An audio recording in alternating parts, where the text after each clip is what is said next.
sont impatients. Mais on maintient le choix quand même. Peu importe les résultats des élections.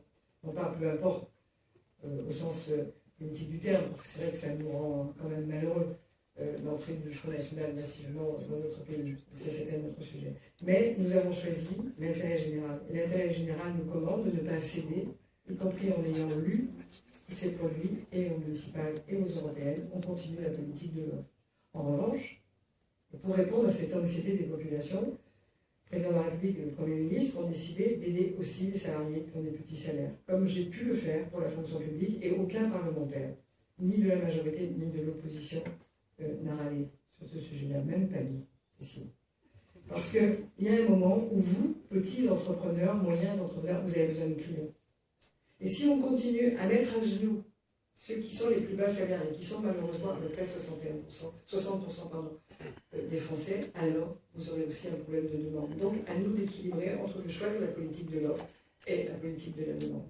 Donc c'est pas facile, on avance. Vous allez y retrouver de l'air. Vous m'avez dit que certains CICE n'étaient pas versés pour des questions de trésorerie. On va s'en occuper dès lundi matin parce que ce n'est pas admissible, même si l'État a des difficultés de trésorerie autant que les entreprises dans ce moment. Mais peu importe, on doit trouver la solution, il y a des priorités. Donc on réglera lundi ces problèmes de trésorerie pour les quelques-uns qui n'ont pas reçu leur chèque CICE, parce qu'il n'y a aucune raison objective qui ne l'ait pas. Donc on se débrouillera et on va régler, vous ferez la liste des personnes qui n'ont pas reçu le chèque. Il n'y a pas de contrepartie demandée, aucune. C'est ça aussi notre difficulté par rapport à la population française. Quand on dit on a donné 20 milliards, c'est un cadeau, mais c'est vrai que nous avons aussi choisi qu'il n'y ait pas de contrepartie, ni sur le nombre de création d'emplois, ni sur l'investissement. C'est aux entrepreneurs de voir eux-mêmes ce qu'ils doivent faire avec cette aide financière qui leur a été apportée à l'ensemble des citoyens français, pas par l'État seulement. C'est l'ensemble des citoyens français qui ont contribué. Mais je sais que les syndicats de salariés demanderont sans doute à un moment donné de savoir comment cette enveloppe a été utilisée. Ça ne regarde pas, pardonnez-moi l'expression, ça ne touchera pas cet œil attentif des syndicats, des petites et moyennes entreprises qui sont les troupes, entre guillemets, de la CGTME, mais c'est vrai que dans la grande distribution ou dans certains secteurs de ce type, il y aura une vigilance à avoir, puisque lorsque Auchan reçoit 170 millions d'euros et ne crée aucun emploi, et au contraire continue à faire baisser les prix, on a un vrai sujet de discussion avec un certain nombre d'entrepreneurs, parce qu'eux aussi sont des entrepreneurs. Donc vous voyez, ce n'est pas facile.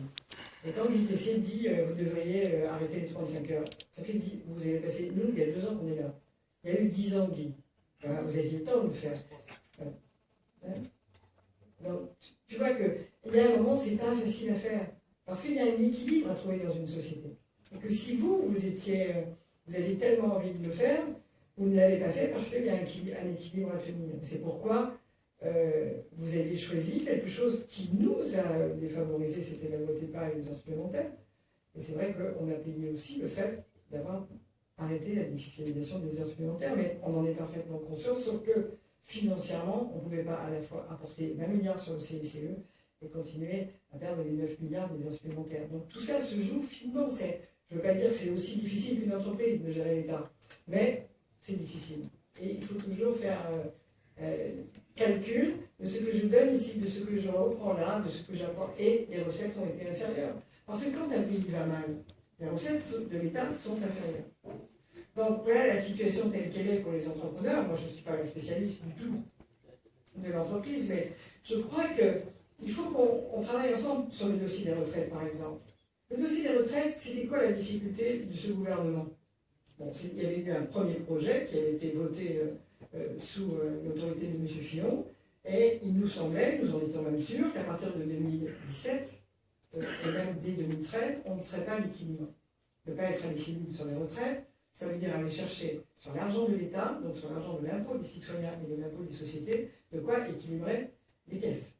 Donc, comme nous n'avions pas l'équilibre, il fallait que nous demandions à l'ensemble des salariés de cotiser davantage et aux fonctionnaires de cotiser 0,32 de plus par mois dès le 1er janvier de cette année. Et ils sont les seuls, d'ailleurs, en France ou presque, à avoir perdu du salaire net pour la première fois de leur vie, ce qui n'est non plus pas facile à faire. Je suis bien placé pour savoir qu'avec les fonctionnaires, c'est pas simple en ce moment, parce qu'ils ont aussi des petits salaires, et quand on perd 0,32%, c'est pas rien. Mais quand on a baissé le salaire net parce qu'on a augmenté la cotisation des salariés, dans le même temps, on a reconnu la pénibilité pour certains. C'est ça qu'il faut réussir. Avec le Premier ministre et Thierry Mandon, on va s'y mettre, à simplifier, parce que cette pénibilité, c'était ce qui nous a permis de faire signer l'accord et de le faire voter. Parce que vous pouvez avoir un très bel accord. Si le Parlement ne le vote pas, il n'est pas appliqué. Et il faut attendre 2017 un changement de majorité, que je ne souhaite pas, mais qui peut arriver, pour faire voter l'accord en question. Donc il était important de donner quelque chose aux salariés de France, et en particulier à ceux qui sont dans les grands groupes industriels et qui ont quelques problèmes de négociation.